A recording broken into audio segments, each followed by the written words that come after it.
जी बच्चों, आज political science में 9th क्लास के लिए आप लोगों के लिए लोकतांत्रिक अधिकार ये चैप्टर लेकर मैं आया हूँ। अधिकारों की बात तो आप लोग भी बहुत करते होंगे घरों में, अपने घर में। मुझे ये चीज़ चाहिए, कल तक नहीं आएगी तो समझ लेना ये धौंस, मतलब ये दावा करते हैं। कहते हैं ना कि बिल्कुल अधिकार पूर्वक किसी काम को करवाना, दबाव देकर।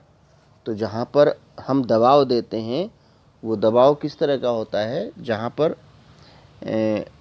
हम दावे के साथ उस काम को करवा सकते हैं।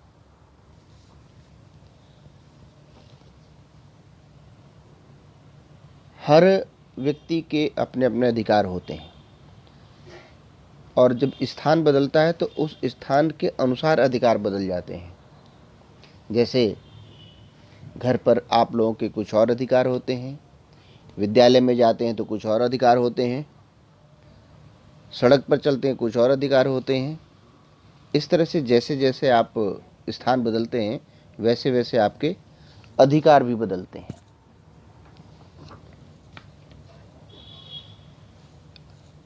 आखिर ये अधिकार हैं क्या? क्या होते हैं अधिकार? इसका लोकतांत्रिक देश में अधिकार की क्या आवश्यकता है जब वहाँ हर तरह की स्वतंत्रता है? तो अगर अधिकार न रहे तो फिर हमारा जीवन कैसा होगा? कुछ ऐसे अधिकार होते हैं हमारे जीवन में जो लिखित रूप में नहीं होते हैं, फिर भी हम उनका उपयोग करते हैं। कुछ ऐसे अधिकार होते हैं जो लिखित रूप में होते हैं और उनका हम उपयोग करते हैं। तो सबसे पहले प्रश्न ये आता है इस चैप्टर में, इस पाठ में, कि आखिर ये जो शब्द लिखा हुआ है ये क्या है? और मैं तो बल्कि हंसी हंसी में कहता हूँ कि अधिक काम करने वाला, अधिक कार्य करने वाला।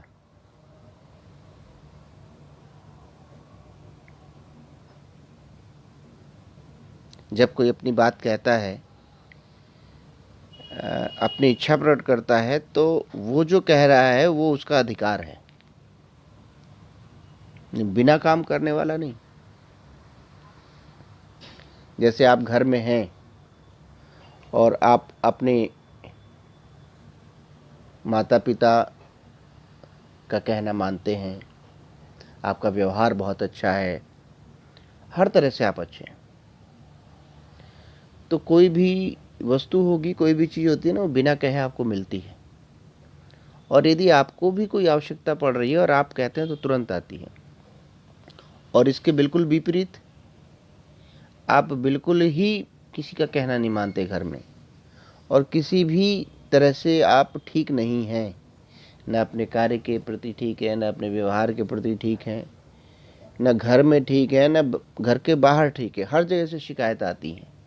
तो फिर आप अगर अपनी किसी इच्छा को प्रकट करते हैं तो वो जल्दी पूरी करने में ना माँ बाप रुचि नहीं लेते।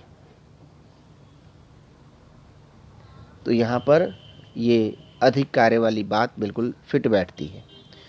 तो ये अधिकार है क्या? वास्तव में अधिकार किसी व्यक्ति का अपने लोगों, अपने समाज और अपनी सरकार से दावा है। दावा का मतलब समझते हैं?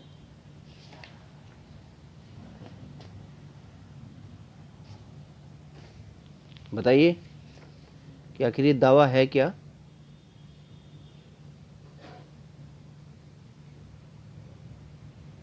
इसको इंग्लिश में क्लेम कहते हैं।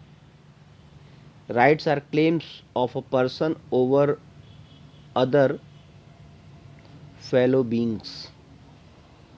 इंग्लिश में कहते हैं ना, मैं क्लेम कराने गया था। जैसे ये इस वर्ड का यूज जो है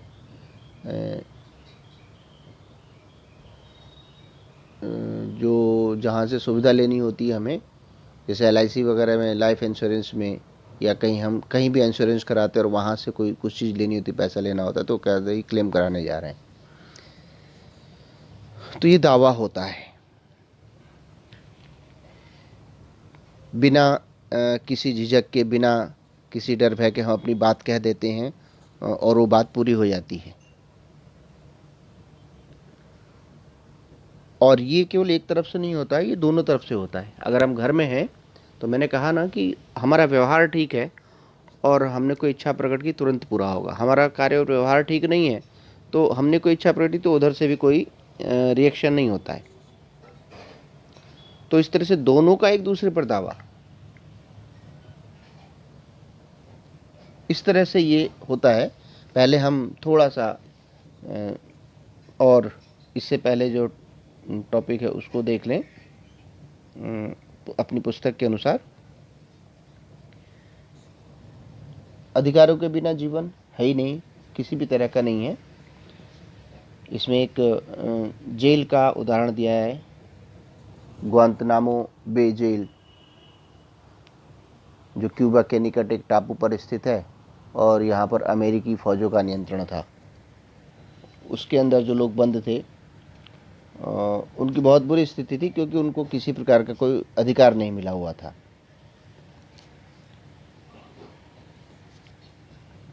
फिर दूसरा उदाहरण आता है सऊदी अरब का। वहाँ के नागरिकों को क्या अधिकार है? वहाँ चूँकि हम लोग जानते हैं राजशाही शासन है, एक ही वंश का शासन चलता है, और वहाँ लोकतांत्रिक देश की तरह कोई चुनने वाली प्रक्रिया है ही नहीं। जो वहाँ के शाह होते हैं वही विधायिका और कार्यपालिका के लोगों का चुनाव करते हैं, जजों की नियुक्ति करते हैं, और उनको अधिकार होता है कि जो जजों द्वारा निर्णय किया गया वो उसको पलट भी सकते हैं। यानी अंतिम जो न्यायिक शक्ति है वो शाह के पास है, न्यायपालिका के पास नहीं है। वहाँ कोई राजनीतिक दल या संगठन है ही नहीं, क्योंकि चुनाव नहीं होता है, लोकतांत्रिक प्रक्रिया नहीं है। वहाँ किसी तरह कोई धार्मिक आज़ादी नहीं है। जो दूसरे धर्म के लोग हैं केवल वो अपने घर के अंदर ही अपने धर्म का प्रयोग कर सकते हैं, उसके अनुसार आचरण कर सकते हैं, सार्वजनिक रूप से नहीं। वहाँ महिलाओं को भी कोई किसी प्रकार का राजनीतिक अधिकार नहीं मिला हुआ है। पहले तो वहाँ की महिलाओं को कार चलाने का भी अधिकार नहीं था, अब वो जाकर मिला है। पहले महिलाओं को सिनेमा हॉल में पिक्चर देखने का अधिकार नहीं था, बाद में वो मिला है।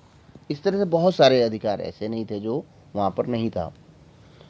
तो ये वहाँ का कि बिना अधिकार के वहाँ के लोगों की क्या स्थिति होगी।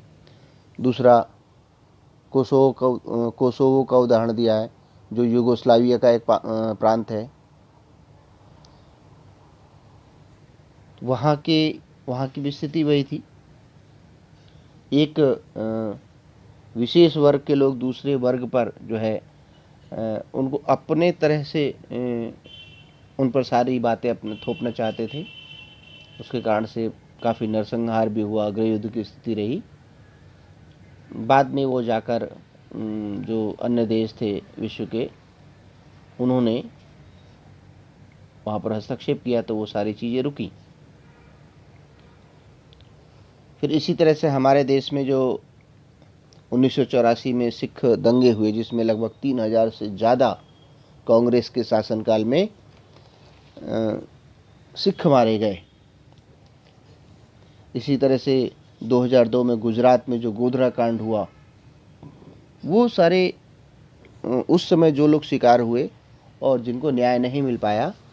और इसी तरह से भोपाल में जो गैस हत्याकांड हुआ कांग्रेस के शासनकाल में, आज भी उसकी विभीषिका इतनी कि आज भी वहाँ पर विकलांग बच्चे पैदा होते हैं, वहाँ के लोगों के साथ न्याय नहीं हुआ। तो सोचिए कि उन लोगों का जीवन कैसा होगा। हमारे नेता आंसू तो बहुत बहाते हैं, वो घड़ियाली आंसू, लेकिन काम कुछ नहीं होता है।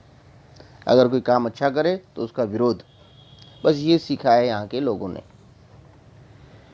इन परिस्थितियों में ये जो उदाहरण हमने दिए, ग्वांतनामो बे जेल का, सऊदी अरब का, कोसोवो का, फिर अपने देश में जो 1984 का जो ये सिख दंगा हुआ जिसमें इंदिरा गांधी की मौत के बाद सिखों को मारा गया, लगभग 3000 से अधिक सिख मारे गए। उसमें 2002 में जो गोधरा हत्याकांड हुआ जिसमें कि एक पूरी ट्रेन में मुसलमानों ने आग लगा दी और काफ़ी संख्या में हिंदू मारे गए। तो ये सब देखने में आता है कि यदि लोगों के पास अधिकार न हो तो उनका जीवन कैसा होगा।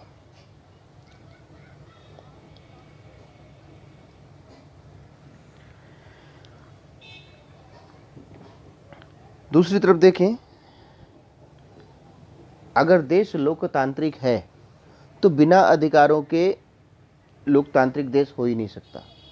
जहां भी लोकतंत्र होगा, विश्व के किसी भी देश में, चाहे वो बड़ा देश हो या छोटा देश हो, तो वहां के लोगों को संविधान के द्वारा लोकतांत्रिक अधिकार निश्चित रूप से दिए गए होंगे।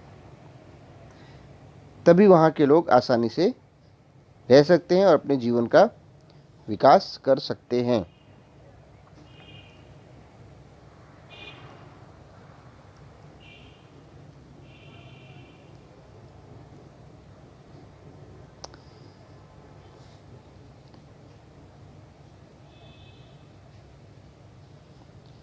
दूसरे शब्दों में कहें तो हम हर किसी से जिन चीज़ों की मांग करते हैं या जिन बातों की उम्मीद करते हैं, उसमें हमें एक ऐसा दृष्टिकोण अपनाना चाहिए जिसमें लगे कि हाँ, वो चीज़ें पूरी हो सकती हैं। दूसरे शब्दों में कहें तो एक ऐसी व्यवस्था बनाना चाहेंगे जहां हर किसी को कुछ न्यूनतम चीज़ों की गारंटी हो।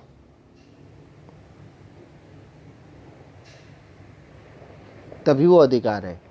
जैसे अमीर और गरीब, ताकतवर या कमज़ोर, बहुसंख्यक या अल्पसंख्यक, हर किसी को न्यूनतम चीज़ों की गारंटी होनी चाहिए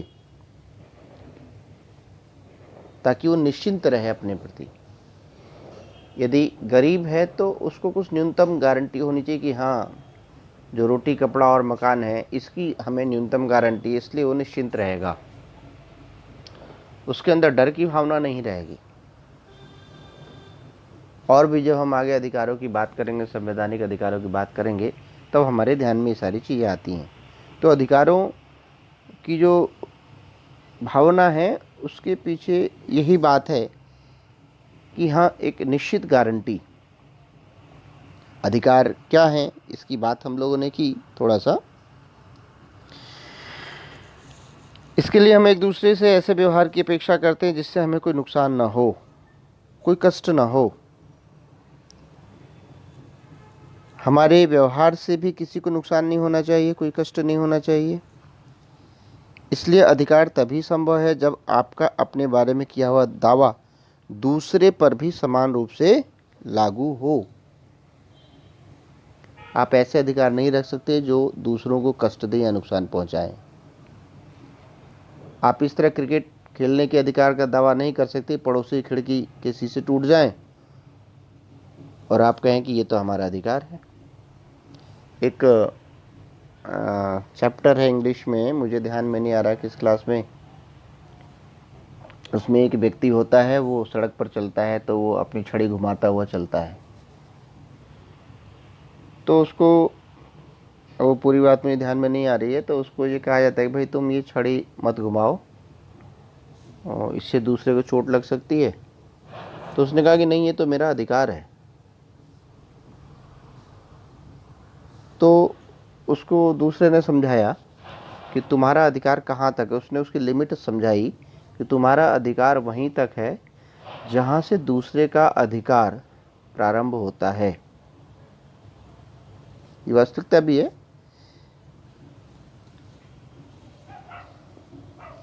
तो वही एक उदाहरण दिया इसमें।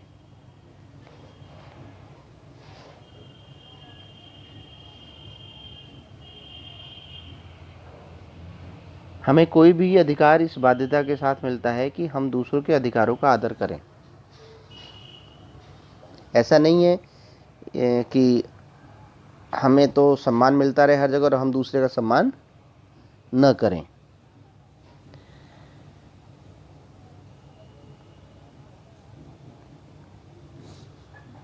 समाज जिस चीज को सही मानता है, सबके अधिकार लायक मानता है, वही हमारे भी अधिकार होते हैं। हमारे अधिकारों की स्वीकृति हमारा समाज ही देता है, हमारा परिवार ही देता है। इसलिए समय और स्थान के हिसाब से अधिकार बदलता रहता है। मैंने बताया ना कि स्थान के अनुसार ये अधिकार बदलते रहते हैं।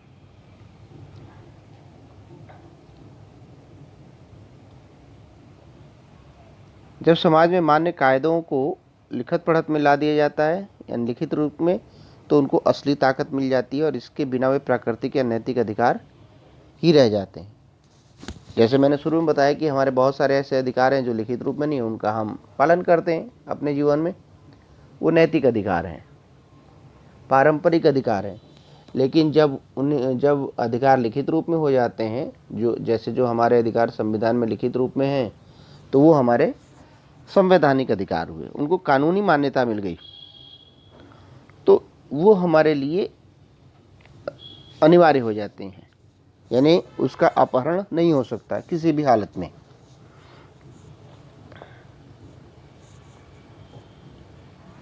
और यदि कोई उन अधिकारों का पालन नहीं करता है, आदर नहीं करता है या उसका उल्लंघन करता है, तो इसे हम अधिकारों का हनन कहते हैं। और जब कहीं भी अधिकारों का हनन होता है, तो संविधान ने इस हनन को रोकने के लिए भी व्यवस्था कर रखी है, दूसरे अधिकार को देकर के। इस तरह से अधिकार लोगों के तार्किक दावे हैं, इन्हें समाज से स्वीकृति और अदालतों द्वारा मान्यता प्राप्त होती है। तो इस लाइन से, इस पंक्ति से ये निश्चित होता है कि जो ये लाइन में कह रहा, अधिकार लोगों के तार्किक दावे हैं, ठीक।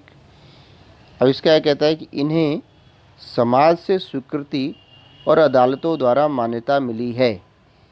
इसका अर्थ ये हुआ कि जैसे ही ये लिखता है कि अदालतों द्वारा मान्यता मिली है, इसका अर्थ ये हुआ कि जो ये अदालतें हैं, ये इसको संरक्षण प्रदान करती हैं। कैसे करती हैं वो आगे हम लोग देखेंगे। अब अगला टॉपिक आता है हमारा बहुत ही महत्वपूर्ण कि आखिर इन अधिकारों की आवश्यकता क्या है। लोकतंत्र में अधिकारों की क्या आवश्यकता है। लोकतंत्र में तो सभी नागरिक स्वतंत्र हैं, लेकिन ऐसा नहीं है। लोकतंत्र की स्थापना के लिए अधिकारों का होना जरूरी है। लोकतंत्र में हर नागरिक को वोट देने और चुनाव लड़कर प्रतिनिधि चुनने का अधिकार है, अपने विचार व्यक्त करने का अधिकार है, राजनीतिक संगठन बनाने का अधिकार है, उसके अलावा गैर राजनीतिक संगठन बनाने का अधिकार है, शांतिपूर्ण सभा करने का अधिकार है। ये सारे अधिकार हैं। लेकिन ये अधिकार एक तरफा नहीं होते हैं। इन अधिकारों की एक महत्वपूर्ण भूमिका होती है समाज को ठीक रखने की, व्यवस्था को ठीक रखने की। दूसरी तरफ क्या कहता है ये कि जो अधिकार हैं, स्थितियों के बिगड़ने पर एक तरह की गारंटी जैसे हैं। अधिकार यह व्यवस्था करते हैं कि कोई भी वर्ग लोकतांत्रिक व्यवस्था में किसी भी प्रकार की मनमानी न कर सके।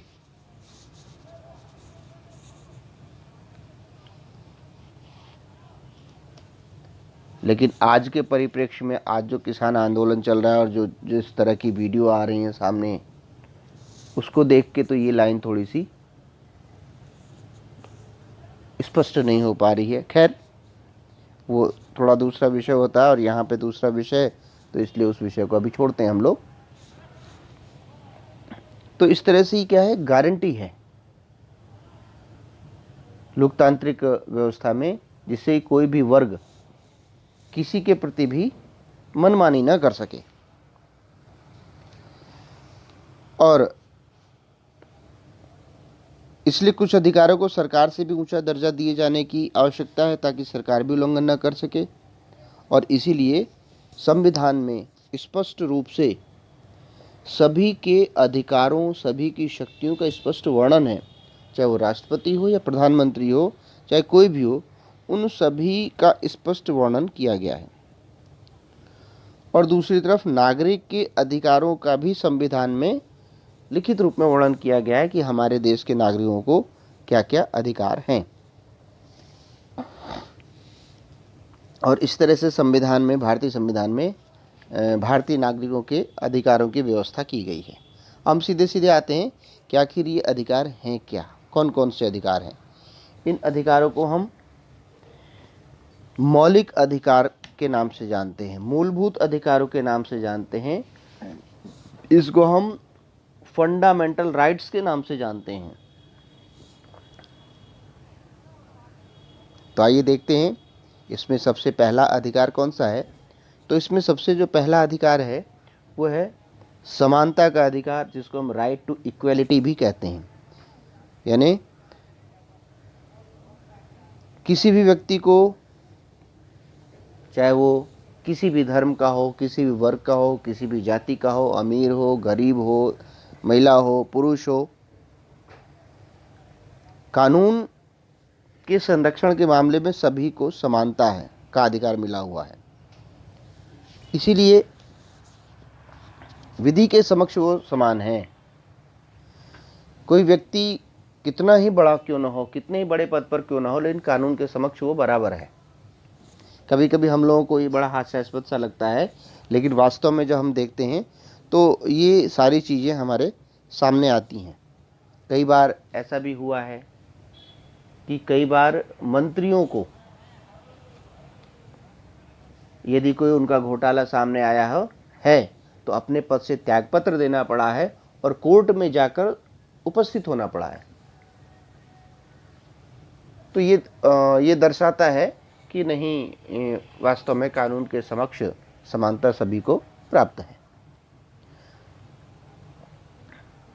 प्रधानमंत्री हो या गांव का कोई सामान्य किसान, मजदूर, सब पर एक ही कानून लागू होता है।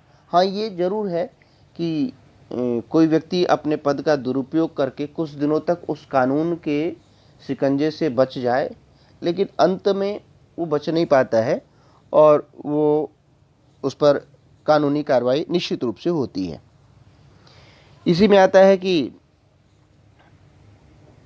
समानता के अधिकार के अंतर्गत ही जो हमारे सार्वजनिक कुएं हैं, सार्वजनिक स्थल हैं, सार्वजनिक तालाब हैं, सार्वजनिक खेल के मैदान हैं, सार्वजनिक भवन, मंदिर, यानी जो भी सार्वजनिक स्थान है, उनका प्रयोग सभी कर सकते हैं, बिना किसी भेदभाव के, बिना किसी अंतर के। जो सरकारी नौकरियां हैं उनमें भी यही चीज़ लागू होती है कि वहाँ भी बिना किसी भेदभाव के सभी को अवसर की समानता है, सभी के लिए सामान्य रूप से सारी चीज़ें खुली हुई हैं। हाँ, लेकिन इसमें थोड़ा सा आता है कि जो अनुसूचित जाति, अनुसूचित जनजाति हैं, उनके स्तर को ऊंचा उठाने के लिए उनके लिए एक आरक्षण की व्यवस्था की गई है। विशेष अवसर दिया जाता है उनको आगे बढ़ने के लिए, इसीलिए आरक्षण की व्यवस्था की गई है और इसका संविधान में स्पष्ट उल्लेख आता है। तो इस तरह से जो आरक्षण है वो समानता के अधिकार का उल्लंघन नहीं है। सामाजिक भेदभाव, छुआछूत, इन सब को भी कानूनी रूप से अवैध करार दिया गया है और ऐसा कोई करता है तो उसको वो कानूनी रूप से दंडित किया जाएगा, ऐसा है। दूसरा है हमारा जो महत्वपूर्ण अधिकार है, महत्वपूर्ण इंपॉर्टेंट फंडामेंटल राइट है, वो है स्वतंत्रता का अधिकार, राइट टू फ्रीडम। लोकतंत्र का मतलब कि स्वतंत्रता ही होती है, लोकतंत्र से मतलब तो। और उसमें न किसी व्यक्ति का और न किसी गवर्नमेंट का किसी भी तरह का हस्तक्षेप नहीं होता है। इसमें कौन कौन सी स्वतंत्रताएं होती हैं, आइए देखते हैं। अभिव्यक्ति की स्वतंत्रता, जिसको फ्रीडम ऑफ स्पीच कहते हैं, freedom of speech and expression. Second, शांतिपूर्ण ढंग से जमा होने की स्वतंत्रता, assembly in a peaceful manner.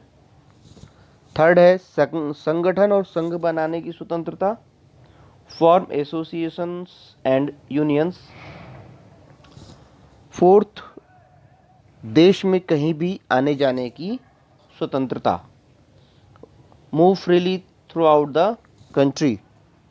Fifth, देश के किसी भी भाग में रहने या बसने की स्वतंत्रता, reside in any part of the country. और लास्ट है कोई भी काम करने, व्यवसाय चुनने की स्वतंत्रता, प्रैक्टिस एनी प्रोफेशन और to carry on any occupation, trade और बिजनेस। तो इस तरह से 6 फ्रीडम हम लोगों को मिली हुई है, राइट टू फ्रीडम मिला हुआ है। अब इसमें अभिव्यक्ति की स्वतंत्रता क्या है, तो हम अपने विचारों को बिना किसी डर भय के व्यक्त कर सकते हैं, सरकार की आलोचना कर सकते हैं और यहाँ तक कि प्रधानमंत्री के सामने खड़े होकर उनके कार्यों की आलोचना कर सकते हैं। इसको अभिव्यक्ति की स्वतंत्रता कहते हैं। लेकिन इसका अर्थ ये नहीं कि हम ऐसा कुछ बोलने लगें जो हमारे देश के विरुद्ध हो, जो हमारे किसी समाज के विरुद्ध हो, किसी धर्म के विरुद्ध हो। वो अभिव्यक्ति की स्वतंत्रता नहीं है। कोई अगर भारत में रहकर पाकिस्तान जिंदाबाद करे, भारत माता मुर्दाबाद करे, भारतीय जो ध्वज है, तिरंगा है, उसका अपमान करे, उसके संदर्भ में कुछ गलत बातें कहें, तो वो अभिव्यक्ति की स्वतंत्रता के अंतर्गत नहीं आएगा, वो देशद्रोह के अंतर्गत आएगा।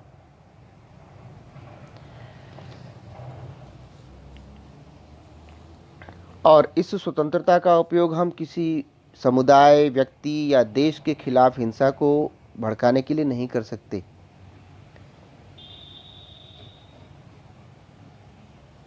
सरकार के खिलाफ बगावत करने के लिए भी नहीं कर सकते हम।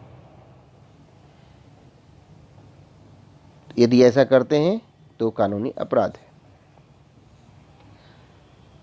नागरिकों को किसी मुद्दे पर जमा होने, जैसे लिखा है दूसरा, शांतिपूर्ण ढंग से जमा होने की स्वतंत्रता, हम अपने अधिकारों की मांग करने के लिए शांतिपूर्ण तरीके से एक स्थान पर जमा होकर अपनी बात कर सकते हैं, आंदोलन कर सकते हैं, जुलूस निकाल सकते हैं, प्रदर्शन कर सकते हैं, बैठक कर सकते हैं, ये अधिकार है।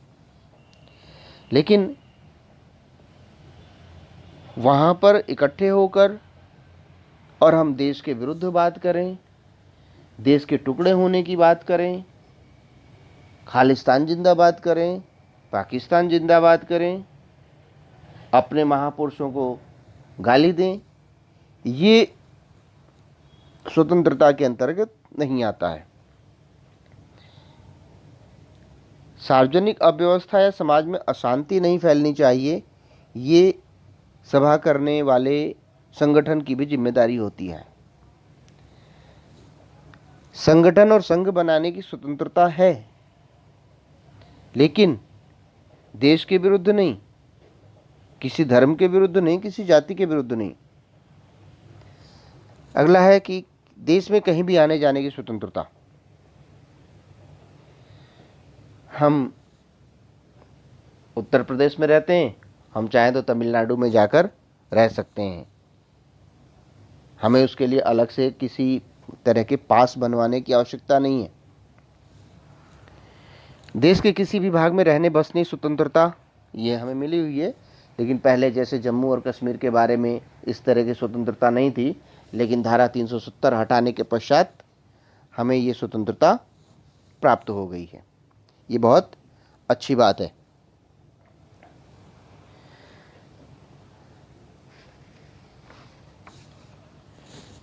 फिर आता है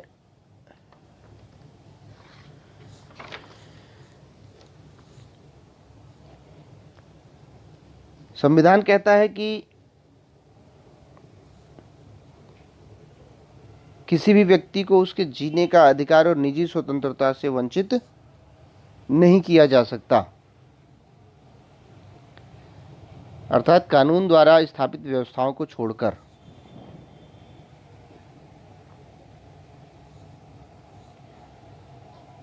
इसका मतलब यह है कि जब तक अदालत किसी व्यक्ति को, न्यायालय किसी व्यक्ति को मौत की सजा नहीं सुनाती है, तब तक उसे नहीं मारा जा सकता है, क्योंकि उसको जीने का अधिकार मिला हुआ है।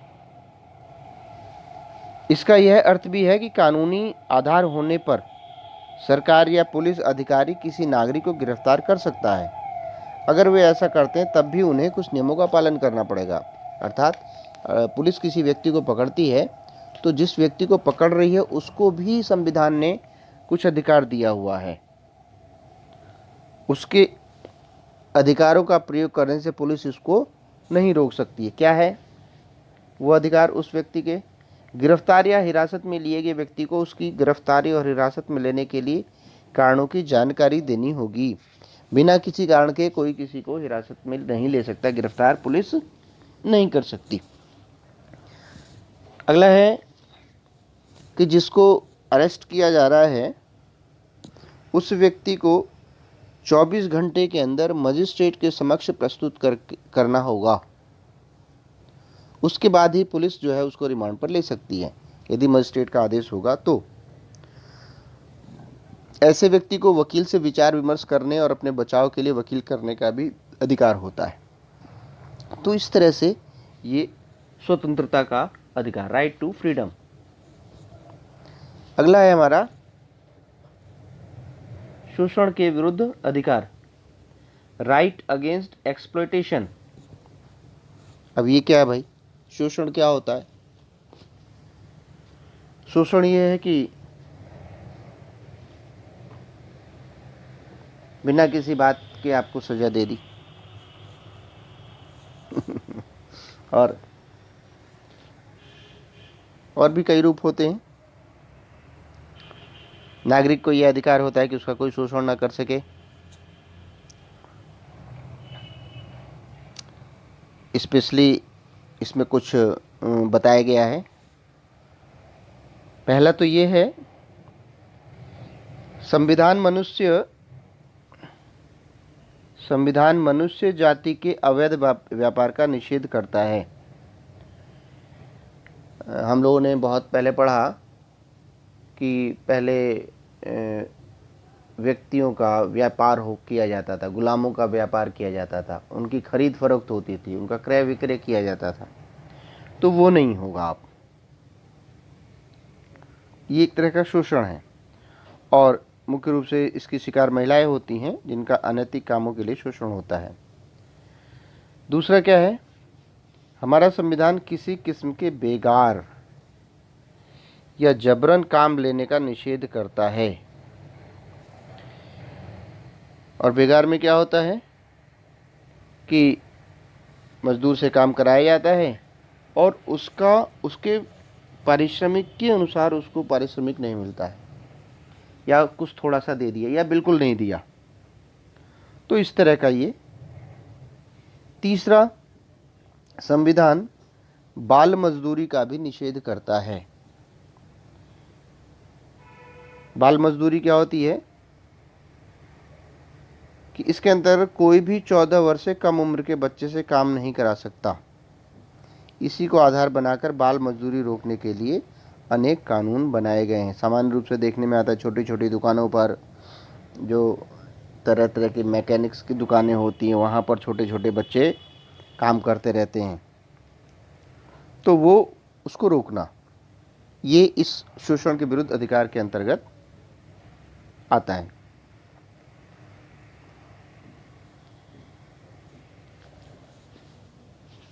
इसके बाद आता है हमारा धार्मिक स्वतंत्रता का अधिकार, right to freedom of religion. वैसे तो स्वतंत्रता के अधिकार के अंतर्गत ही है, लेकिन इसको अलग डिफाइन किया गया है हमारे संविधान में। क्या है ये धार्मिक स्वतंत्रता का अधिकार क्या कहता है? वैसे तो हमारा देश धर्मनिरपेक्ष देश है, यहाँ हमारे देश का कोई धर्म ही नहीं है, सभी धर्म बराबर हैं इसके लिए, चाहे वो हिंदू धर्म हो, चाहे मुस्लिम धर्म हो, चाहे सिख हो, ईसाई हो, कोई भी हो, सभी बराबर हैं। जबकि जो विश्व के अन्य देश हैं वो धर्मनिरपेक्ष नहीं है, उनके लिए अपने यहाँ का जो धर्म है, मूल धर्म है, वही उनका राष्ट्रीय धर्म है। लेकिन हमारे यहाँ का कोई धर्म नहीं है, हम बिना धर्म के हैं, हमारा देश बिना धर्म का है। विश्व के अन्य देशों के समान भारत के अधिकांश लोग अलग अलग धर्म को मानते हैं। धर्मनिरपेक्षता इस सोच पर आधारित है कि शासन का काम व्यक्तियों के बीच के मामलों को ही देखना है, व्यक्ति और ईश्वर के बीच के मामलों को देखना नहीं। धर्मनिरपेक्ष शासन वह है जहां धर्मनिरपेक्ष शासन वह है जहां किसी भी धर्म को आधिकारिक धर्म की मान्यता प्राप्त नहीं होती है। भारतीय धर्मनिरपेक्षता में सभी धर्मों के प्रति शासन का समभाव रखना शामिल है, यानी समान भाव, सभी को समान रूप से देखना। हर किसी को अपना धर्म मानने, उसका पालन करने, उसका आचरण करने, उसका प्रचार करने, इन सब का अधिकार इस धार्मिक स्वतंत्रता के अंतर्गत मिला हुआ है। लेकिन इसका अर्थ ये नहीं है कि किसी व्यक्ति को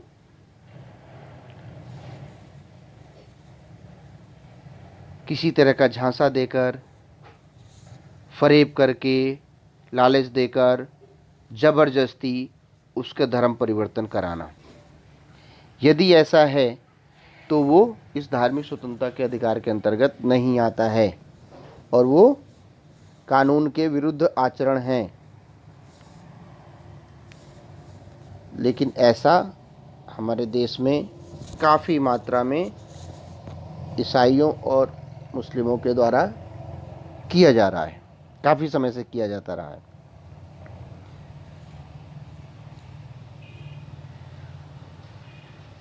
अपना धर्म मानने और उसके अनुसार आचरण का अर्थ यह भी नहीं है कि व्यक्ति अपने मन के अनुसार जो चाहे सो करे।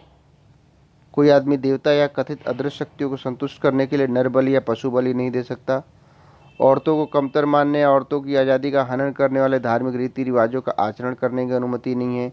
जैसे कोई ज़बरदस्ती किसी विधवा का मुंडन नहीं करा सकता, उसे सिर्फ सफ़ेद कपड़े पहनने के लिए मजबूर नहीं कर सकता, आदि आदि, ये सारी चीज़ें इसके अंतर्गत आती हैं।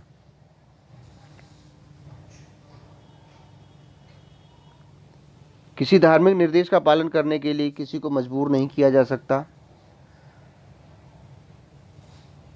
तो ये सारी चीज़ें हमारी धार्मिक स्वतंत्रता के अंतर्गत आती हैं। अगला है हमारा जो फंडामेंटल राइट है,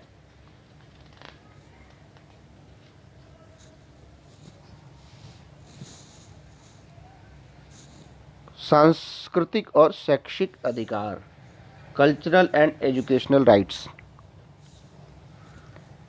ये क्या है भैया? अल्पसंख्यकों को ही भाषा, संस्कृति और धर्म के विशेष संरक्षण की जरूरत होती है। उनके धर्म और संस्कृति आदि की रक्षा करने के लिए ये अधिकार बनाया गया है। इसमें क्या क्या विषय आते हैं देखते हैं। नागरिकों में विशिष्ट भाषा या संस्कृति वाले किसी भी समूह को अपनी भाषा और संस्कृति को बचाने का अधिकार।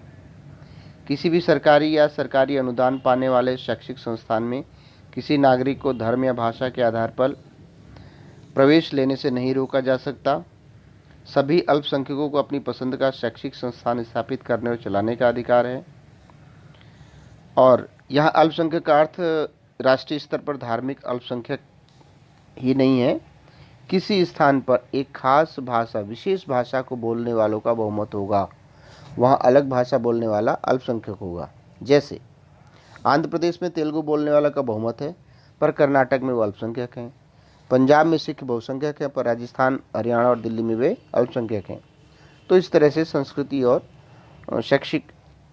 और शैक्षिक अधिकार उनको मिला हुआ है, ताकि वो अपने धर्म के अनुसार पालन कर सकें और अपने जो संस्कृति है उसको बचा सकें। लेकिन ये जो लिखा हुआ है कि सभी अल्पसंख्यकों को अपनी पसंद का शैक्षिक संस्थान स्थापित करने चलाने का अधिकार है। ये बहुत अच्छी बात है, लेकिन ये ऐसा होना चाहिए जहाँ से देश के विरुद्ध गतिविधियाँ न चलती हों। ऐसा होना चाहिए जो देश हित में हो, ऐसा होना चाहिए मेरे हिसाब से।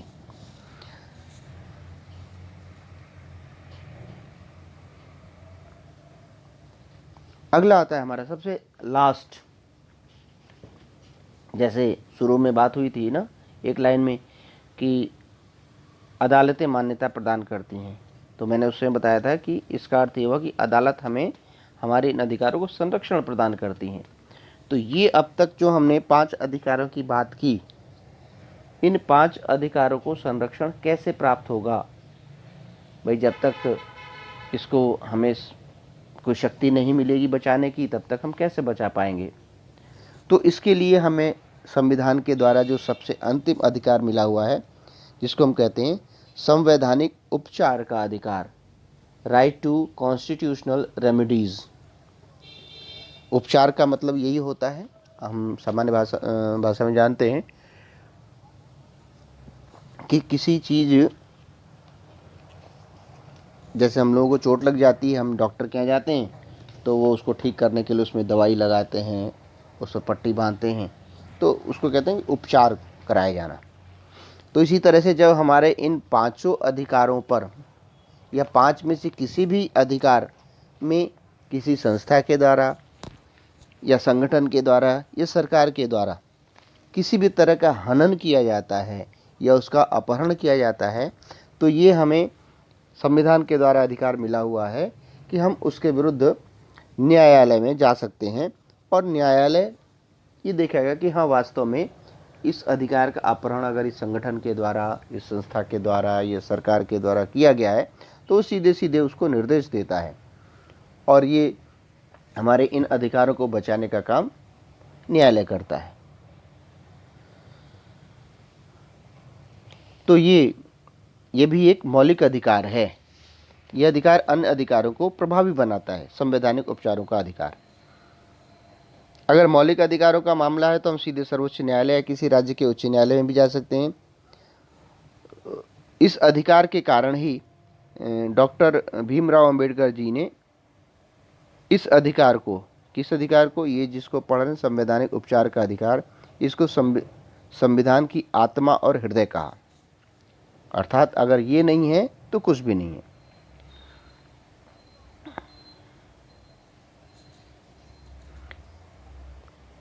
ये जो मौलिक अधिकार हैं, विधायिका, कार्यपालिका और सरकार द्वारा गठित किसी भी अन्य प्राधिकारी की गतिविधियों तथा फैसलों से ऊपर हैं।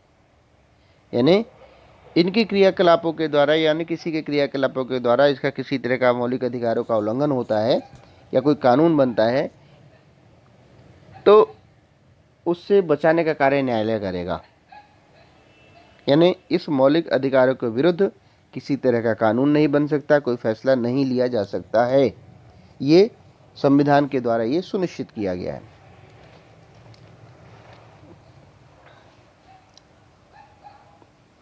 सर्वोच्च न्यायालय या उच्च न्यायालय को मौलिक अधिकार लागू कराने के मामले में निर्देश देने, आदेश या रिट जारी करने का अधिकार है।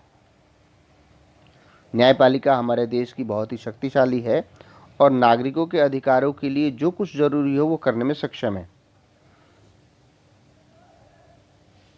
मौलिक अधिकारों के संबंध में कोई भी पीड़ित व्यक्ति न्याय पाने के लिए तुरंत अदालत में जा सकता है।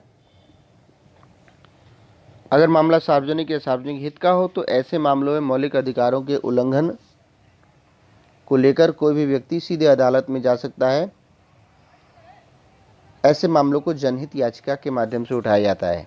और यहाँ तक कि हमें तो ये भी अधिकार है, इसमें दिया भी है कि यदि हम एक सामान्य से पोस्ट कार्ड पर भी कोई अर्जी लेकर भी लिख कर भेज दें, अपील करके भेज दें, और न्यायाधीश को लगता है कि वास्तव में ये जो मामला है वो सार्वजनिक हित से जुड़ा हुआ है, तो वो उस पर भी संज्ञान ले सकते हैं। एक ध्यान में आता है मामला, वो काफ़ी समाचार पत्रों में भी आया था कि अभी जब ये मोदी जी का शौचालय वाला आंदोलन चला था, प्रधानमंत्री जी के द्वारा चलाया गया था, अभी भी चल रहा है, जब इसकी शुरुआत हुई थी तो मुझे ध्यान में नहीं आ रहा है, किसी दक्षिण भारत के किसी प्रदेश की दो विद्यालय में पढ़ने वाली बहनों ने सीधे सीधे पत्र लिख दिया था न्यायाधीश को। न्यायाधीश ने उसका संज्ञान लिया और वहाँ की सरकार को निर्देश दिया। उन बहनों ने लिखा था कि हमारे विद्यालय में शौचालय की व्यवस्था नहीं है, शौचालय व्यवस्था ठीक नहीं, कुछ इस तरह का मैटर था। तो न्यायालय के द्वारा संज्ञान लिया गया, उसने सरकार को निर्देश दिया और सरकार के द्वारा तुरंत उसकी व्यवस्था कराई गई। तो ये सारे कार्य भी इसके द्वारा होते हैं, जिसको हम लोग जनहित याचिका कहते हैं। और हमारे देश में जनहित याचिका के माध्यम से हमारे जो सर्वोच्च न्यायालय है या उच्च न्यायालय हैं, उनके द्वारा बहुत सारे मामलों में संज्ञान लेकर व्यवस्था को चुस्त और दुरुस्त करने का प्रयास किया गया और हुआ है। अब ये तो हुए हमारे मौलिक अधिकार, फंडामेंटल राइट्स, मूलभूत अधिकार, जो संविधान में लिखित रूप में हैं। जब संविधान बना तभी से लिखे हुए हैं, लेकिन बाद में समय के अनुसार, परिस्थिति के अनुसार बहुत सारी चीज़ें ऐसी हुई कि ये सारे अधिकार हमारे बढ़ते चले गए। जैसे प्रेस की स्वतंत्रता का अधिकार, सूचना का अधिकार, शिक्षा का अधिकार, काम का अधिकार, तो ये सारे अधिकार धीरे धीरे बढ़ते चले गए और वो जुड़ते चले गए। 14 वर्ष तक के सभी बच्चों को मुफ्त और अनिवार्य शिक्षा दिलाना सरकार की जिम्मेदारी। फिर बाद में दोपहर का भोजन आ गया, ये देने की जिम्मेदारी। संसद ने नागरिकों को सूचना का अधिकार देने वाला कानून पास कर दिया। तो इस तरह से बहुत सारे अधिकार बनते चले गए। सर्वोच्च न्यायालय ने जीवन के अधिकार को नया विस्तार देते हुए उसमें भोजन के अधिकार को शामिल कर दिया। मैंने बताया आप लोगों को कि बच्चों को दोपहर का भोजन मिलना चाहिए, ये सरकार की जिम्मेदारी है, ये मौलिक अधिकार तक सीमित नहीं है। संविधान अनेक दूसरे अधिकार भी देता है और ये जुड़ते चले जाते हैं। ये संपत्ति रखने का अधिकार मौलिक अधिकार नहीं है पर संवैधानिक अधिकार है। चुनाव में वोट देने का अधिकार एक महत्वपूर्ण संवैधानिक अधिकार है। तो इस तरह से ये बढ़ते चले जाते हैं। कई बार जो मानव के अधिकार है उनका विस्तार होता है। सर्वमान्य नैतिक दावे हैं जो कानून द्वारा मान्य हो भी सकते हैं और नहीं भी, और इन्हें उस अर्थ में अधिकार नहीं किया जा सकता। लेकिन धीरे धीरे हम देखते हैं कि हमारे इन अधिकारों का दायरा बढ़ता जा रहा है, उसको कानूनी मान्यता मिलती जा रही है। अंत में देखते हैं, हम एक दक्षिण अफ्रीका का उदाहरण दिया हुआ है कि दक्षिण अफ्रीका के संविधान में नागरिकों को कई तरह के नए अधिकार मिले हैं। उसमें से पहला निजता का अधिकार। इसके कारण नागरिकों को उनके घरों की तलाशी नहीं ली जा सकती, उनके फ़ोन टैप नहीं किए जा सकते, उनकी चिट्ठी पत्री खोलकर पढ़ा नहीं जा सकता। दूसरा है पर्यावरण का अधिकार। ऐसा पर्यावरण पाने का अधिकार जो नागरिकों के स्वास्थ्य या कुशलक्षेम के प्रतिकूल न हो। पर्याप्त आवास पाने का अधिकार। स्वास्थ्य सेवाओं, पर्याप्त भोजन, पानी तक पहुंच का अधिकार। किसी को भी आपात चिकित्सा देने से इनकार नहीं किया जा सकता। अनेक लोगों का मानना है काम का अधिकार, स्वास्थ्य का अधिकार, न्यूनतम आवश्यकता का अधिकार, निजता का अधिकार आदि, ये सब भी भारत में मौलिक अधिकार बना देना चाहिए। अभी तक मौलिक अधिकार नहीं है, लेकिन इन अधिकारों को कानूनी रूप से मान्यता प्राप्त है, लेकिन ये मौलिक अधिकार के अंतर्गत नहीं आते। मौलिक अधिकार केवल हमारे ये 6 अधिकार ही हैं। तो इस तरह से हमारे ये अधिकार बनाए गए हैं। और मेरा मानना थोड़ा और है इसमें, उसमें कुछ चीज़ें मैं जोड़ना चाहता हूँ कि हमारे अधिकार तभी हैं जब हम अपने पहले कर्तव्यों पर ध्यान दें। क्योंकि ये अधिकार क्या है? अधिकार दावा है, क्लेम है। और क्लेम हम कब कर सकते हैं? जब हम अपनी ड्यूटी को कंप्लीट करते हैं।